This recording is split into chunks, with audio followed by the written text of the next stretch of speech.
Senhor, nesse momento nós queremos colocar as nossas vidas diante do altar. Nós adoramos o Senhor, nós falamos com o Senhor e agora nós queremos ouvir Tua voz, Senhor. Pai, fala conosco, ó Pai, impacta o nosso coração, Senhor, que a gente saia daqui, Senhor, transformados, diferentes da maneira que entramos, ó Pai. Senhor Jesus, eu peço que o Senhor, através do Teu Santo Espírito, esteja, Senhor Deus, potencializando essa palavra, para que essa palavra, Senhor Deus, caia em corações férteis, para que esses corações dê frutos, ó Pai, em nome do Senhor Jesus, ó Pai. E eu peço, Senhor Deus, que toda ação do inimigo em tentar roubar essa palavra, em nos distrair ou tirar a atenção nossa do Senhor, caia por terra agora em nome de Jesus, ó Pai. Senhor, nós queremos ouvir a Tua voz, ó Pai. Eis-nos aqui, Senhor. Amém e amém. Queridos, abra comigo o livro de Tito, capítulo 2.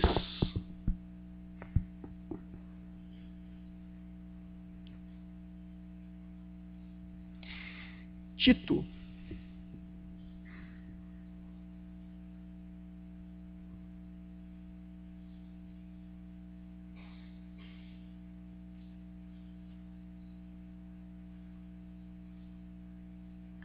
Tito, capítulo 2, versículo 6. Nós estamos trabalhando o tema Marcas de uma Igreja que faz a diferença. Já estamos algumas semanas trabalhando sobre essas marcas. Tito, capítulo 2, versículo 6, diz o seguinte: quanto aos moços, de igual modo, exorta-os para que em todas as coisas sejam criteriosos. Para que em todas as coisas sejam criteriosos.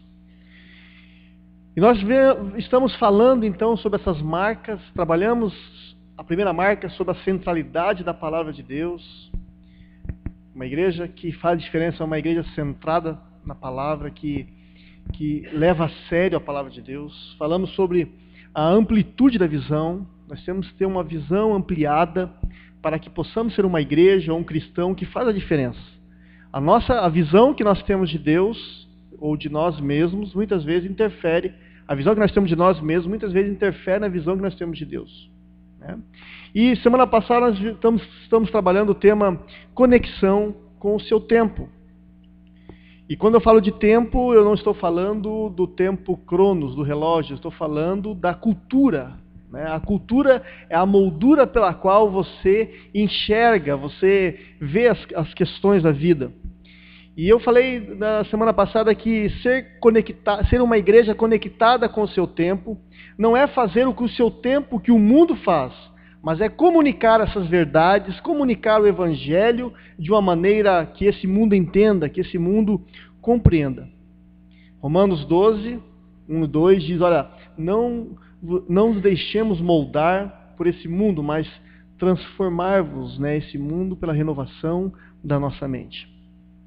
E quando a gente fala, queridos irmãos, eu quero dar continuidade a respeito desse tema ainda, quando a gente fala sobre cultura, e quando nós falamos da cultura a respeito da perspectiva teológica, nós temos alguns paradoxos. Porque se você pegar a tua Bíblia lá em casa e abrir Gênesis 1 e o Gênesis 2, você vai chegar à conclusão, a mesma conclusão que eu cheguei, que nós somos seres criados à imagem e à semelhança de Deus.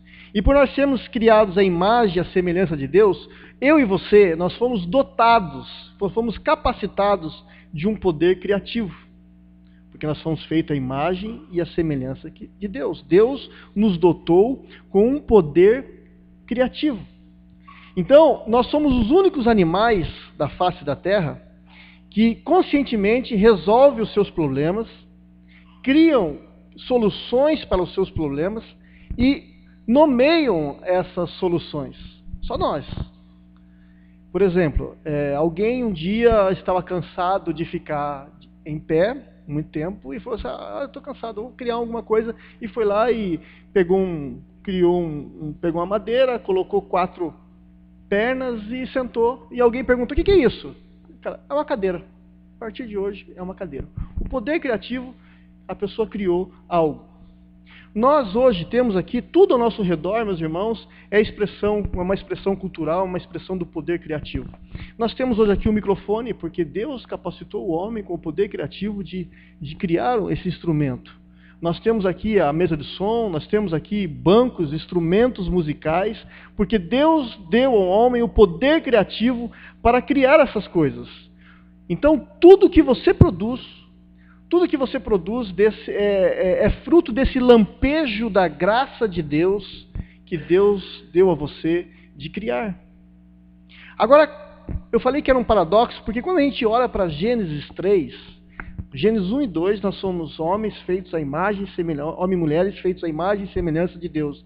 Mas no Gênesis 3, nós percebemos que nós somos seres desconectados de Deus.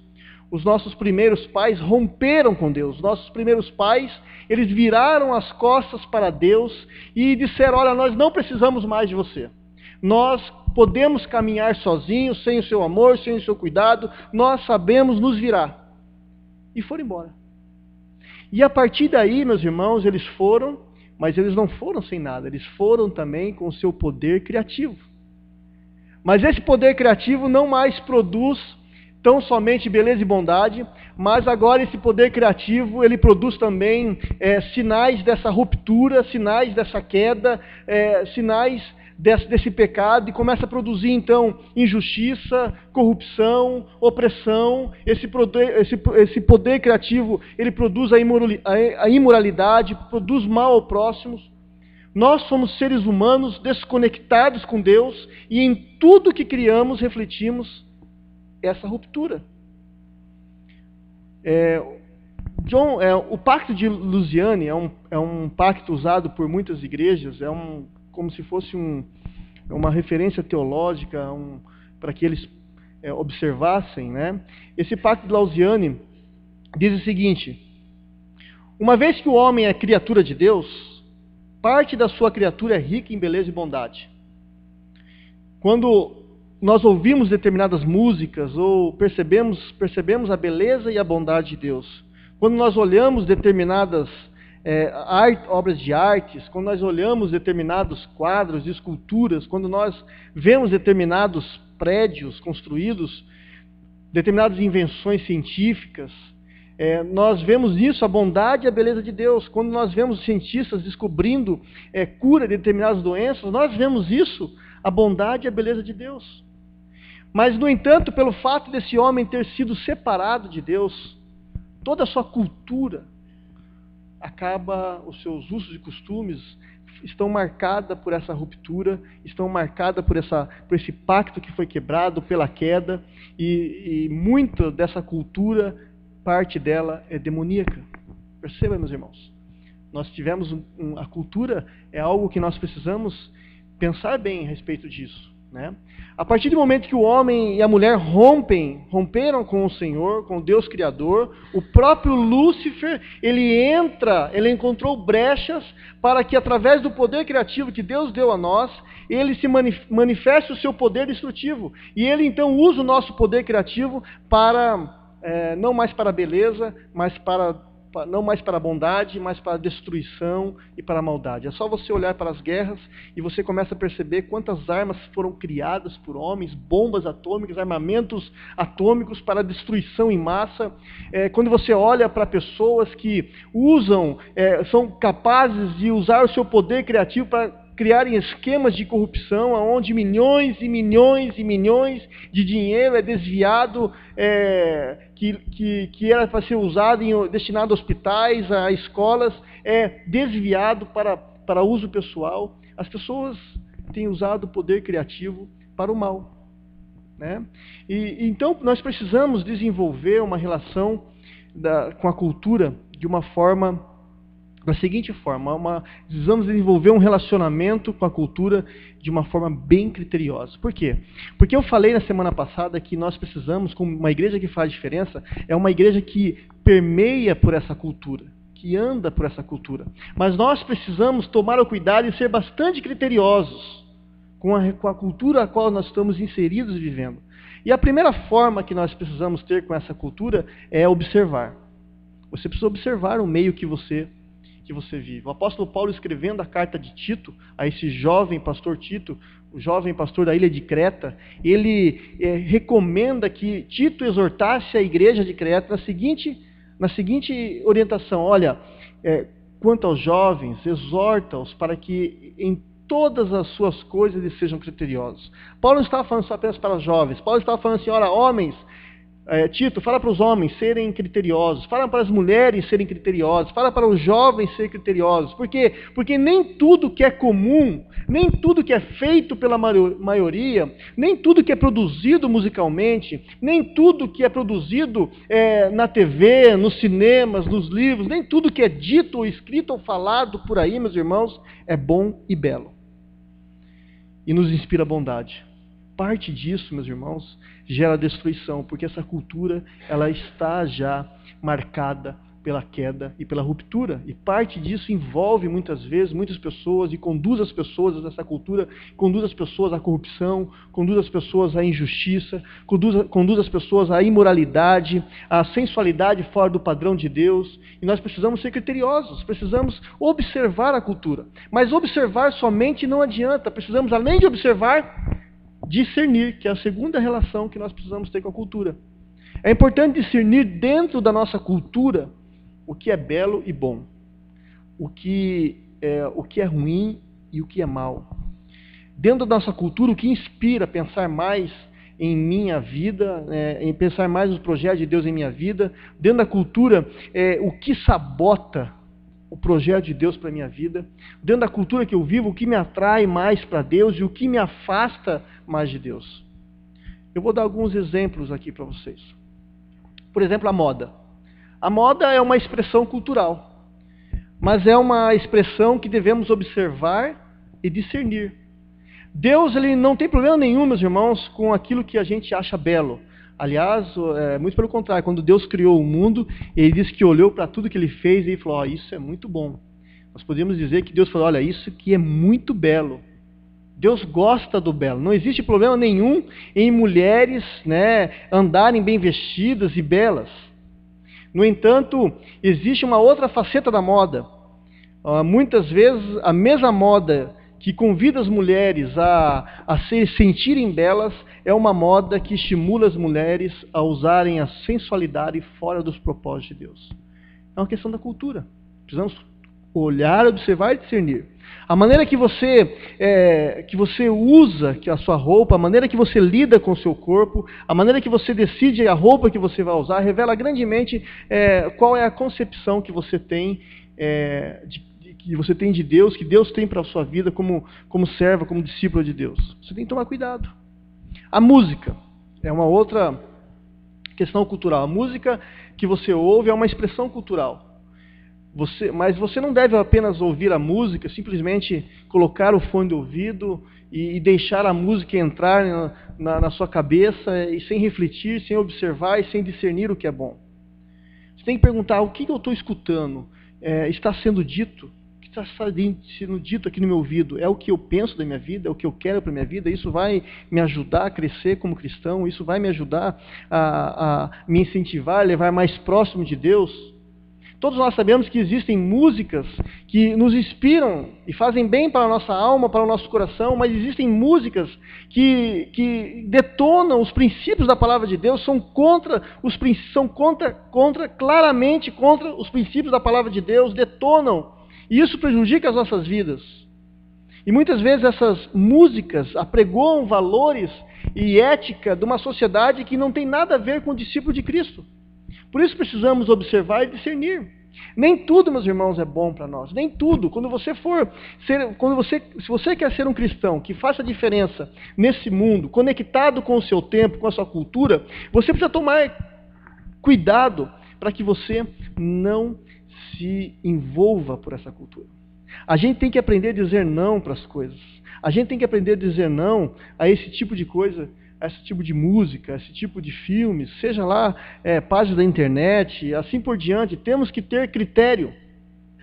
A internet é uma das maiores expressões culturais que nós temos hoje. E a internet é usada para muitas coisas boas, mas para muitas coisas ruins. Nós precisamos observar e discernir. O que nós temos que fazer então, pastor?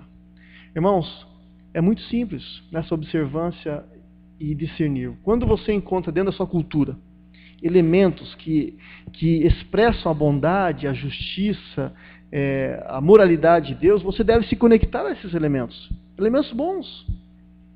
Quando você encontra dentro desses elementos coisas que não representam isso, você tem que se afastar.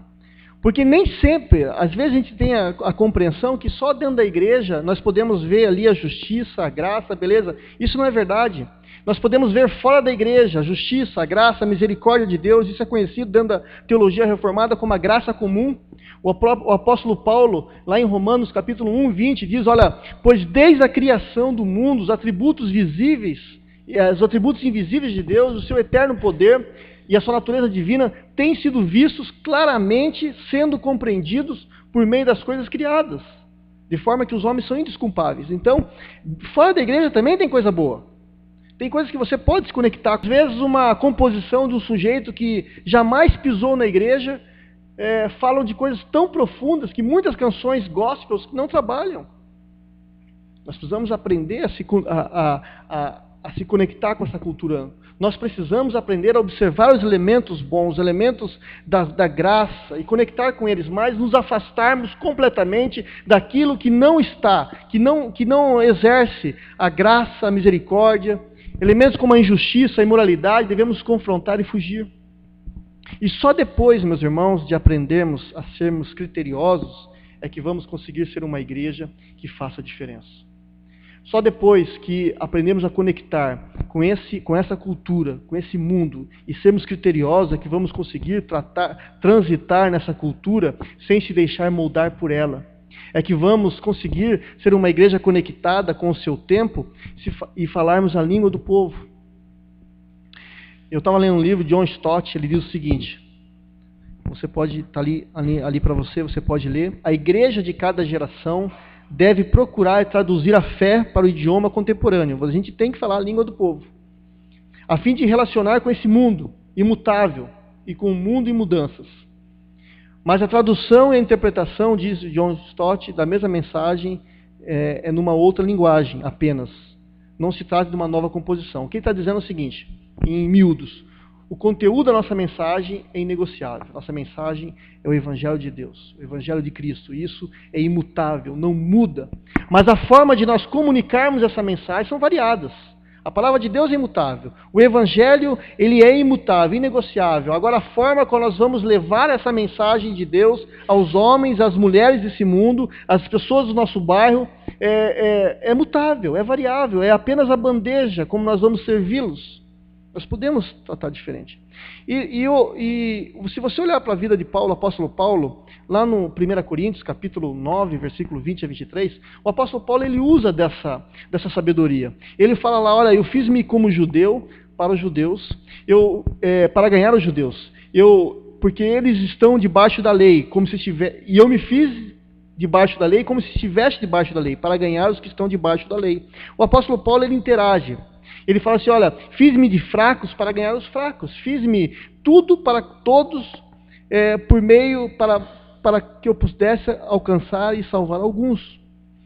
O apóstolo Paulo ele sabia muito bem usar a sua cultura, sabia muito bem transitar no meio dessa cultura para trazer a palavra do Senhor numa linguagem que o povo entendia. A igreja que faz diferença é uma igreja conectada com o seu tempo. A igreja que faz diferença é uma igreja que está atenta às perguntas que as pessoas estão fazendo, queridos irmãos. É uma igreja que sabe ouvir as respostas e que sabe dar respostas às perguntas que o povo está fazendo. É uma igreja que tem a Bíblia na mão e o jornal na outra, é uma igreja conectada do mundo. É uma igreja onde o jornal oferece as perguntas do dia e a Bíblia as respostas. E, infelizmente, meus irmãos, nós vivemos hoje numa cultura pós-moderna, ou sei lá, está mudando isso já, podemos chamar de uma cultura emergente. Essa cultura é uma cultura que tem se demonstrado uma cultura muito diversificada. Hoje não existe um universo de elementos culturais. Hoje, viver num contexto assim tem um problema, que as pessoas não existe o absoluto, a verdade absoluta. Cada um acha que tem a verdade, cada um acha que sabe mais que os outros, ou detém a verdade, ou par da verdade. Mas do outro lado, viver uma cultura dessa, meus irmãos, é muito bom para a igreja hoje, para mim e para você, porque as pessoas, elas estão abertas para ouvir sobre a sua espiritualidade. As pessoas hoje estão clamando para ter uma vida mais conectada com Deus. E esse é o ponto da igreja. Se nós queremos ser uma igreja que faz diferença, conectada com o mundo, nós precisamos entender que o ponto de partida para a igreja conectada com o seu tempo, queridos irmãos, é ouvir as pessoas. A grande maioria das igrejas, o problema delas é que elas estão surdas. Elas não estão ouvindo o clamor do povo aí fora, não estão ouvindo as perguntas do povo aí fora. E no contexto atual, não adianta nós sairmos e falarmos e pregarmos para as pessoas sem ouvir aquilo que elas estão perguntando, porque corremos o risco de ficar anos dando a resposta para elas de uma coisa que ninguém perguntou e que elas não perguntaram. O grande problema de algumas igrejas é que elas pregam grandes respostas com habilidades, citam filósofos, citam os seus pensadores, mas são respostas que ninguém está fazendo. Estão respondendo perguntas que ninguém está fazendo. A igreja que faz diferença, o cristão que faz a diferença, é um cristão que está conectado com o seu tempo, é um cristão que escuta as perguntas das pessoas, que as pessoas estão fazendo. A igreja é uma igreja que consegue escutar a cultura, a pergunta que a cultura está fazendo e responder com relevância. As pessoas dessa geração estão cada dia mais sedentas de Deus. As pessoas estão cada vez mais clamando e buscando um caminho que os ajude a se relacionar com Deus. As pessoas querem Deus, meus irmãos. Você pode conversar com quem que você quiser, você vai ver que as pessoas estão sedentas de Deus. As pessoas querem mais de Deus. E quer uma prova disso? Saia daqui, vá no final de semana até um shopping e para numa grande livraria e veja lá os 10 livros mais vendidos do mês. Vocês vão ver que esses livros falam da espiritualidade. Porque as pessoas estão buscando. E é verdade, elas estão buscando todo tipo de espiritualidade. Estão buscando a espiritualidade dos cristais. Elas estão lendo a espiritualidade, sei lá, dos legumes, a espiritualidade das abobrinhas. Mas sabe por que elas estão buscando a espiritualidade nas abobrinhas? Porque o mundo, queridos irmãos, está cheio de cristãos banana, que não é referencial para essas pessoas. Cristãos que com a sua vida não geram sinais de referencial para essas pessoas. Cristãos mudos e calados, que não anunciam a verdade, que não pregam o evangelho. E é por isso que muitos dos nossos amigos, muitas pessoas que nós conhecemos, estão buscando uma espiritualidade onde não é para ser buscada. E talvez seja isso, porque o nosso cristianismo é um cristianismo de banana, um cristianismo onde nós não abrimos nossa boca e falamos com autoridade aquilo que Deus fez em nossas vidas. Mas essas pessoas estão buscando, e elas estão buscando dessas coisas erradas, porque aqueles que conhecem estão se omitindo de falar aquilo que Deus fez em suas vidas. Mas eles estão buscando. Eu fico pensando, meus irmãos, como seria uma igreja onde o jeitão dos crentes não assustasse o não cristão. Porque às vezes o não cristão entra na igreja e se assusta com a gente. Às vezes o não cristão entra na igreja, vai conversar com alguém e não entende o que nós falamos. Porque a gente fala uma linguagem que está fora da cultura deles. Como seria uma igreja sem os trejeitos no momento de adoração que assusta os não cristãos? Eu lembro uma vez que eu estava no culto e eu sou o pastor, vocês me conhecem, o pastor gosta de mexer, né, no louvor. E eu lembro que eu me mexia mais. E entrou uma pessoa no culto, saiu rindo. Depois eu fui perceber que era rindo de mim. Eu estava fora da cultura da pessoa, porque a pessoa se assustou comigo, ela ficou envergonhada, sei lá. Porque eu estava dançando, sei lá como, eu nem lembro, mas devia ser bem feio para ela sair rindo. Irmãos, como seria uma igreja desprovida de um linguajar, de uma subcultura que faz com que os não cristãos não entendam nada que nós dissemos? Como seria uma igreja que cantasse a Deus de uma forma que o não cristão entendesse e compreendesse e pudesse sentir também o mesmo Deus? Como seria uma igreja em que a única coisa que viesse a ofender ao não cristão seria o próprio evangelho? Porque daí não é um problema nosso, é um problema dele com Deus, né? Como seria essa igreja? Eu queria que você pensasse nisso na noite. Eu queria que você falasse com você mesmo: Deus, o que o Senhor quer de mim para essa igreja, para esse bairro, para esse mundo? O que o Senhor quer me usar? O que o Senhor quer, a quem o Senhor quer me enviar? Senhor, de que forma nós podemos ser, que eu posso ser uma pessoa que faça diferença? Queridos irmãos, nós somos a igreja. Eu e você. Nós somos a igreja desse tempo. Nós que precisamos estar conectados com essa cultura. Nós que precisamos continuar comunicar o evangelho de uma maneira que os nossos amigos, os nossos vizinhos, os nossos parentes compreendam. E nem todos, é claro, vão aceitar esse evangelho, mas entre seus amigos tem aqueles que estão clamando. Entre a sua família tem aquele que está clamando para que alguém ensine a verdade a eles. Entre seus vizinhos tem alguém que está clamando para que alguém ensine e apresente Jesus a eles. E eu quero desafiar você a pensar, a sair da caixinha, e quando você ver uma pessoa, tentar se colocar diante da vida dessa pessoa e apresentar o evangelho da maneira que ela possa entender.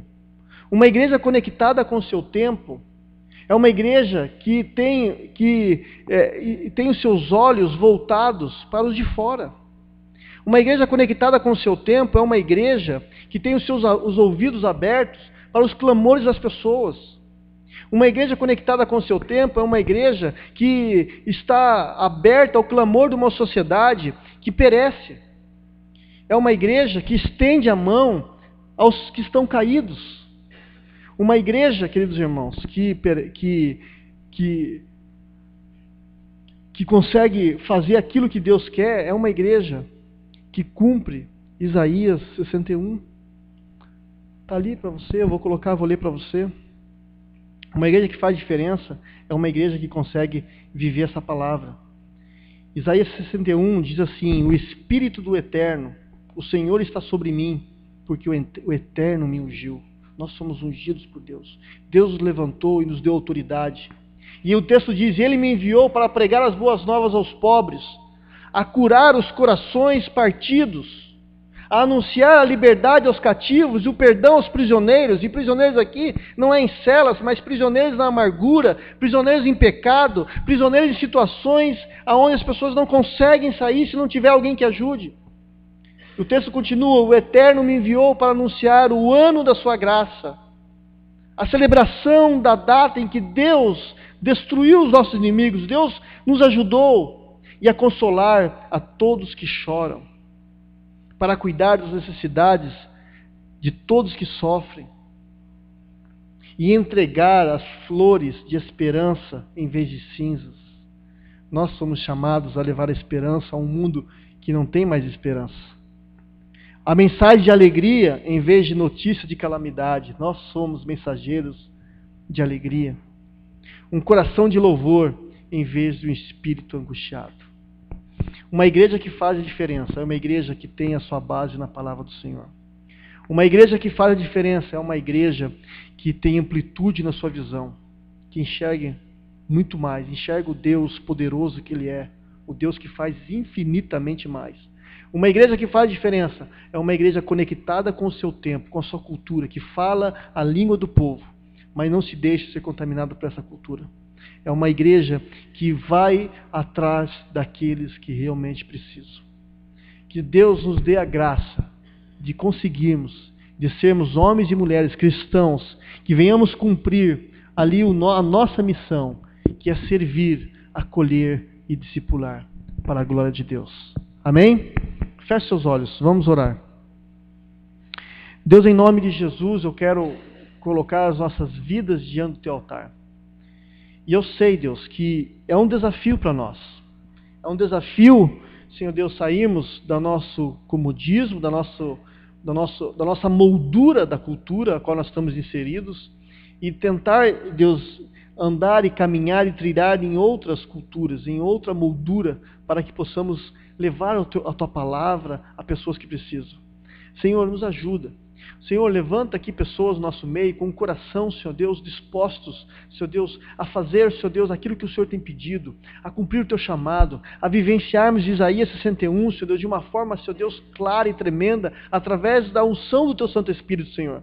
Senhor, nos capacita, abençoa essas pessoas, abençoa esses irmãos que estão ouvindo essa palavra. Espírito Santo de Deus, que o Senhor incomode os nossos corações, que o Senhor não nos deixa nos acomodarmos, Senhor Deus. Quando nós cuidamos dos outros, o Senhor cuida de nós, o Senhor cuida dos nossos sonhos. Quando cuidamos dos sonhos dos outros, o Senhor cuida dos nossos sonhos. Quando cuidamos das casas dos outros, o Senhor cuida da nossa casa. É assim que o Senhor age, Senhor. Nos ajuda, Senhor, a termos, Senhor Deus, essa visão e esse desejo em nosso coração, Senhor. Muito obrigado por tudo. Em nome de Jesus. Amém